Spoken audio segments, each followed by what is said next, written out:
शरद अभी ऑफिस से निकला ही था कि कोमल का फ़ोन आ गया। शरद कहाँ हो? मैं कब से तुम्हारा इंतज़ार कर रही थी। आज मूवी देखने जाना था। शरद। कोमल मैं ऑफिस के काम में ऐसा उलझा कि सब कुछ भूल गया। तुम कहाँ हो? मैं अभी तुम्हें पिक करता हूँ। यह कहते कहते शरद गाड़ी में बैठ गया। लैपटॉप का बैग पीछे की सीट पर रखकर जल्दी से गाड़ी स्टार्ट करने लगा। कोमल। रहने दो, अब मूड नहीं है। मैं 2 घंटे से तैयार होकर तुम्हारा इंतजार कर रही थी। कभी तो मेरा ध्यान रखा करो। शरद। कोमल बोला ना, भूल गया। अब इतनी सी बात के लिए मूड खराब मत करो। चलो डिनर बाहर करने चलते हैं। कोमल। नहीं, अब मैं कहीं नहीं जाऊंगी और खाना भी नहीं बनाऊंगी। तुम्हें कुछ ऑर्डर करना हो तो कर देना। शरद को भी गुस्सा आ रहा था, लेकिन फिर उसने बात को संभालते हुए कहा, अच्छा बताओ क्या ऑर्डर करना है। कोमल। हर काम मेरे से पूछ कर करते हो। जो खाना हो मंगा लेना।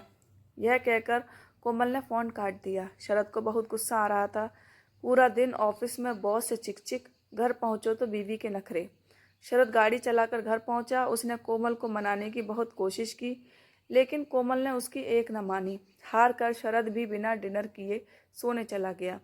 2 साल हुए थे दोनों की शादी को। शरद और कोमल की अरेंज मैरिज हुई थी। शुरू के 1 साल तक दोनों बहुत खुश थे, लेकिन उसके बाद शरद ने एक नई कंपनी में अप्लाई किया। उसे गुरुग्राम में नौकरी मिल गई। अच्छा पैकेज था। दोनों बहुत खुश थे। वहीं शरद ने 6 महीने बहुत मन लगाकर काम किया, जो उसका प्रमोशन हो गया।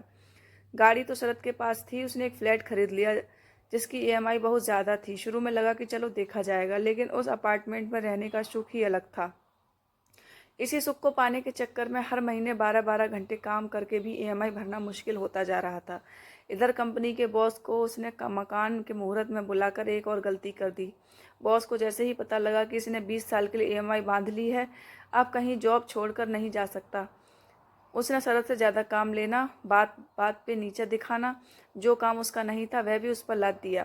शरद बेचारा सब कुछ सहकर भी कोमल को खुश करने की कोशिश करता था। इधर छोटे शहर से गुरुग्राम के अपार्टमेंट में आई कोमल अब यहाँ के तौर तरीके सीखने लगी थी।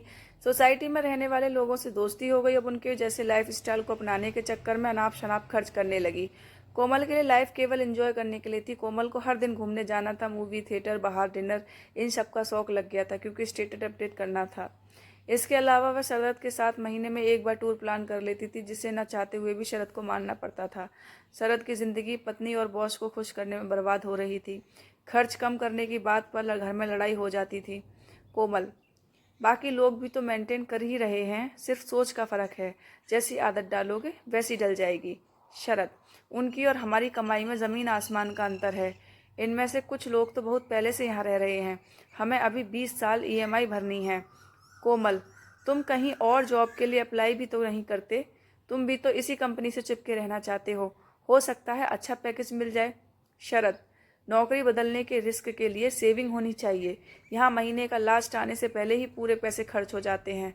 अगली सैलरी तक के खर्चे क्रेडिट कार्ड से करने पड़ते हैं। मेरी बात मानो तो कुछ दिन के लिए ये सब बंद कर दो। कोमल। ये सब तो तुम्हें यहाँ आने से पहले सोचना चाहिए था। मेरी कितनी बेइज्जती होगी। मैंने तुम्हारी भी कितनी तारीफ की है यहाँ सोसाइटी में।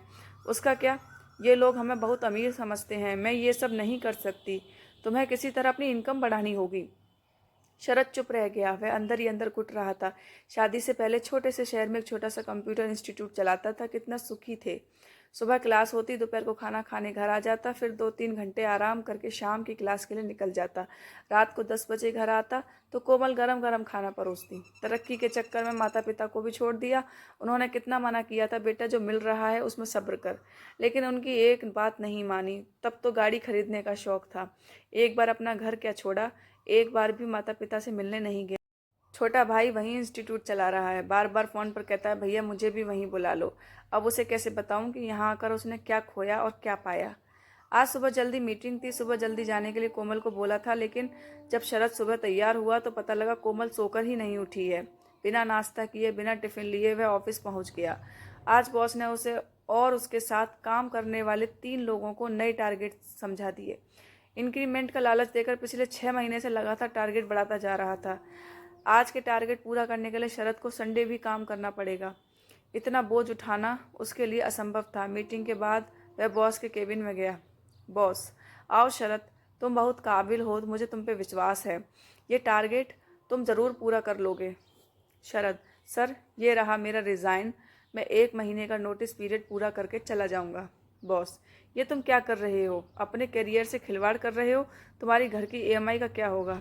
शरद, सारे क्लेश की जड़ वह हाई सोसाइटी का घर ही है जिसके कारण मेरी ज़िंदगी नरक हो गई है। इसी ईएमआई ने मुझे तुम्हारा गुलाम बना रखा था। मैं वह फ्लैट बेच रहा हूँ।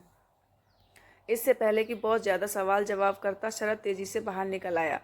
आज वह बहुत हल्का महसूस कर रहा था। उसने प्रॉपर्टी डीलर को फ़ोन किया और फ्लैट को बेचने के लिए बोला।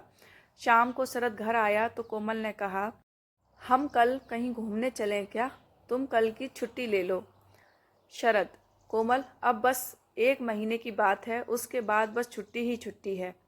कोमल, क्या मतलब? शरद, मैंने नौकरी छोड़ दी है, इस फ्लैट को बेच रहा हूँ। जो भी पैसा मिलेगा उससे लोन चुक जाएगा। हम वापस अपने घर जा रहे हैं। इस मॉडर्न सोसाइटी ने मेरा सुख चैन और जहाँ तक कि तुम्हें भी छीन लिया है। अब तुम्हें मेरी कोई फिक्र नहीं। अपने इंस्टीट्यूट में ज़रा देर होने पर तुम फ़ोन पे फ़ोन करती रहती थी कि जल्दी आ जाओ, मैं भी भूखी हूँ। यहाँ मैं नाश्ता करूँ या टिफ़िन बने नहीं बने तुम्हें कोई परवाह नहीं है। 1 महीने जितने मज़े करने हैं कर लो। मैंने पिताजी को फ़ोन कर दिया है, हम वापस आ रहे हैं, वही इंस्टीट्यूट चलाएंगे। कोमल, ये तुमने क्या कर दिया? सब बर्बाद कर दिया। शरद, बर्बाद नहीं, ये सब कभी हमारा था ही नहीं। दूसरों की होड़ के चक्कर में अपना सुकून खो बैठे।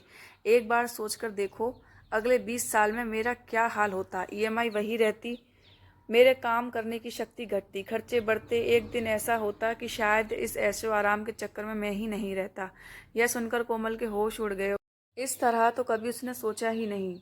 कोमल, मुझे माफ़ कर दीजिए, दूसरों के चक्कर में मैं आप पर ध्यान देना ही भूल गई। आप सही कह रहे हैं, हम वापस अपने घर चलते हैं। 1 महीने बाद दोनों अपना सामान बांधकर अपने घर पहुंच जाते हैं। माता पिता बहुत खुश होते हैं। इसके बाद दोनों भाई मिलकर इंस्टीट्यूट चलाने लगते हैं।